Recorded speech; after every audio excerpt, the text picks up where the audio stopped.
Meus irmãos e minhas irmãs, paz e bem. Nós celebramos hoje os dois apóstolos, São Simão e São Judas Tadeu. Quem são esses dois? Simão é chamado de Simão Zelota ou Cananeu.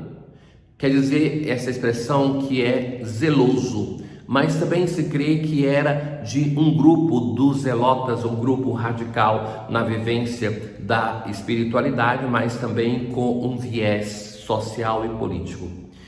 Se crê que esses dois apóstolos tenham sido martirizados juntos no ano 70. Com 120 anos, Simão foi martirizado e ele foi cerrado ao meio. Assim a tradição vai falar do seu martírio. Em alguns momentos estavam juntos esses dois apóstolos, Simão e Judas, na evangelização. Muito difícil precisar por onde passaram, porque não se teve uma história seguida desses dois, muito documentada, e que se crê que passaram por tantos lugares, como Egito, Pérsia, Armênia, Espanha, que é difícil dizer com precisão o local aonde estiveram. Judas Tadeu é aquele chamado de irmão do Senhor.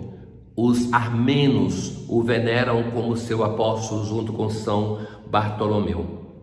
É muito ausente ao longo dos evangelhos, somente no evangelho de João, no capítulo 14, que ele faz uma pergunta para Jesus. Martirizado também no ano 70, na perseguição de Trajano, ele foi martirizado com golpes de lança, de machado e de porretes. Este apóstolo, ele é originário de Cesareia de Filipe e era um dos apóstolos que falavam duas línguas, entre elas o grego, que então criou facilidade no grupo apostólico para evangelizar as pessoas que falavam uma língua diferente daquela do povo de Israel. Na antífona de hoje, no seu amor inabalável, o Senhor escolheu como apóstolos Simão e Judas e lhes deu uma glória eterna. A primeira leitura de hoje é o texto da carta de São Paulo aos Efésios, que nós tivemos a oportunidade de escutar há poucos dias, onde ele vai dizer assim: já não sois mais estrangeiros nem imigrantes, mas concidadãos dos santos. Qual a força dessa palavra para aquele povo? Para o povo de Israel, a salvação era somente oferecida para os membros do povo de Israel. O estrangeiro talvez poderia consegui-la se convertesse à religião do povo de Israel, mas era sempre um cidadão religioso de segunda classe. O cristianismo, impulsionado pelo Espírito Santo, nos Atos dos Apóstolos nós ouvimos isso, quando o Espírito vem sobre alguém, um pagão, Cornélio, que não tinha sido batizado. E Pedro, por causa disso, depois vai e batiza. Com isso, a fé cristã se abre a fronteiras. Não é mais a fé somente de um povo, de uma nação. E o apóstolo vai dizer assim, é o início do texto de hoje: já não sois mais estrangeiros nem imigrantes. Não é como no povo de Israel. Não sois mais estrangeiros, mas concidadãos dos santos. Todos nós fazemos parte de uma mesma família, somos da família de Deus. É em Jesus que toda a construção se ajusta e se eleva para formar um templo santo do Senhor. Nós somos da família de Deus e somos templo santo. Para o povo de Israel, o templo era aquele de Salomão em Jerusalém. O Novo Testamento vai dizer, não, cada um de nós é templo do Senhor, é um templo santo de Deus. E é muito belo esse modo do apóstolo falar. Nós escutamos há poucos dias a conclusão da carta aos Efésios, que ele vai falar assim, de rezar pelos santos, e eu dizia que é rezar pelos membros da comunidade. Agora ele vai dizer assim, sois templo santo de Deus. Se insiste nessa dimensão da santidade, que reconhece cada cristão, cada membro da comunidade como um santo. Nós temos dificuldades de afirmar isso sobre os nossos irmãos de fé, sobre nós mesmos, porque a santidade para nós é um conceito moral. E que no conceito moral, ou seja, daquilo que nós fazemos, está muito em jogo aquilo que nós fazemos e que merecemos alguma coisa pelo nosso fazer. Era aquilo que Jesus criticava nos fariseus. Enquanto a santidade por excelência é a ação de Deus que nos santifica através dos sacramentos, através da sua ação. E que nós devemos sim responder a esta ação de Deus, mas que fundamentalmente é dom, é graça. Por isso que o apóstolo insiste em chamar os membros da comunidade como santos. O Salmo 18, muito frequente da festa dos apóstolos: os céus proclamam a glória do Senhor e o firmamento a obra de suas mãos.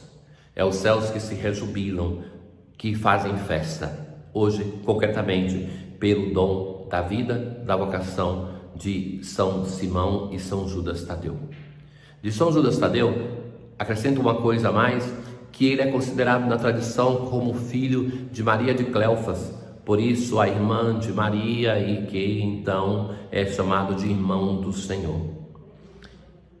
Seu som ressoa e se espalha em toda a terra, chega aos confins do universo a sua voz. De fato, esses apóstolos viram a sua voz se espalhar pelo mundo conhecido, anunciaram até darem totalmente a vida por causa do Senhor. A vós, ó Deus, louvamos, a vós, Senhor, cantamos, vos louvam, ó Senhor, o coro dos apóstolos. Aqui é uma citação do Te Deum, a oração de louvor da igreja. O evangelho de hoje vai nos trazer aquele texto aonde aparece precisamente o nome de Judas Tadeu, porque em Marcos e Mateus, este apóstolo é chamado de Tadeu. Se acredita que um motivo possível era que o nome Judas era tão identificado com Iscariotes, que por respeito a Judas Tadeu, eles mudaram o nome dele para Tadeu somente. E que Lucas coloca Judas Tadeu. Mesmo que é muito complexo dizer com precisão no confronto das listas dos apóstolos quem é quem, porque com alguns você tem uma certa dificuldade. Então, os estudiosos vão dizer que talvez o número 12 seja um número simbólico, que fosse alguma coisa um pouco menor de um evangelho para outro. Talvez algum dos apóstolos saíram ainda em vida de Jesus do grupo e foi substituído, mas que os estudiosos têm essa certa dificuldade de precisar alguns nomes de poucos apóstolos, da maioria se sabe. Jesus foi à montanha para rezar e passou a noite toda em oração. É o Jesus orante que Lucas gosta de apresentar, Jesus que está diante do Pai, que estabelece uma relação filial com o Pai. Escolheu 12 dentre eles. E a lista dos 12, ela aparece Simão, chamado Zelota, que é o apóstolo que celebramos hoje, Judas, filho de Tiago. Porque esse Judas, por vezes fala-se Judas de Tiago, e não se sabe muito bem se é o irmão de Tiago, porque de fato Maria de Cleofas tem um irmão que assim se chama, ou se é o filho de Tiago. Jesus desceu da montanha com eles e parou num lugar plano. É o inverso do sermão da montanha. Jesus desce para na planície. E aqui então vai depois proferir o sermão da planície. Mas vieram para ouvir Jesus pessoas de Tiro e Sidônia e serem curados de suas doenças. É o momento que Jesus já escolheu os apóstolos. E vejam que para escolher os apóstolos ele reza. Jesus se coloca nos grandes momentos em oração para tomar as decisões. A multidão toda procurava tocar em Jesus porque uma força saía dele e curava a todos. Essa força que saía de Jesus é a força do Espírito de Deus, é a força da sua coerência, do seu testemunho de vida que arrastava as multidões, que impactava. Meus caros irmãos, vale a pena sempre recordar que o Senhor não instituiu a realidade dos apóstolos somente para o seu tempo.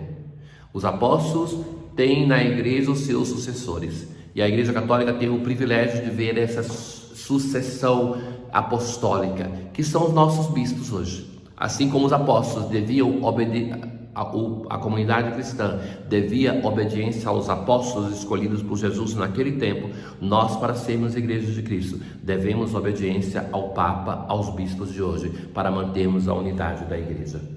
Ó Deus, que pela pregação dos apóstolos nos fizeste chegar ao conhecimento do vosso Evangelho, concedei pelas preces de São Simão e São Judas que a vossa igreja não cesse de crescer, acolhendo com amor vossos fiéis. Tenham todos um bom dia. O Senhor esteja convosco, Ele está no meio de nós. Abençoe-vos o Deus Todo-Poderoso, o Pai, o Filho e o Espírito Santo.